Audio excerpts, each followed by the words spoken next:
बहुत समय पहले की बात है। एक छोटे से गांव में एक गरीब लड़की नामक सीता रहती थी। सीता बहुत मेहनती और ईमानदार थी।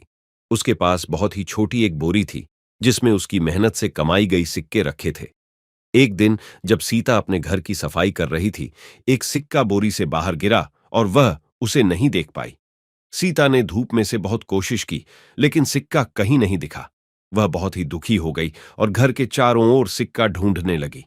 धूप बहुत तेज था और सीता की आंखें चकाचौंध में रह गईं। वह नहीं जानती थी कि सिक्का कहीं गया, कहां हो सकता है।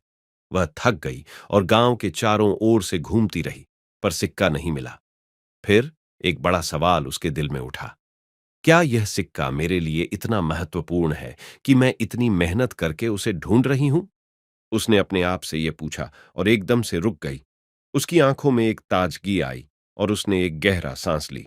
फिर उसने समझा कि उसकी मेहनत से कमाई गई चीजें बहुत हैं और उस एक सिक्के की कमी उसकी खुशी को कम नहीं कर सकती थी। वह घर लौटी और अपनी बोरी को खोलकर देखी। वहां उसे वही सिक्का मिला जो बोरी से गिरा था। वह हैरान थी, कैसे यह सिक्का उसकी बोरी में वापस आ गया? फिर सीता ने ध्यान से देखा और उसने देखा कि सिक्के के एक किनारे पर छोटी सी दरार थी। जब वह उस दरार को खोली तो समझा कि सिक्का वहां छिपा हुआ था। यह घटना सीता को सिखाती है कि कभी कभी हम जीवन में बहुत मेहनत करते हैं, लेकिन हमें वही मिलता है जो हमारी कड़ी मेहनत और ईमानदारी से हमारा हक होता है।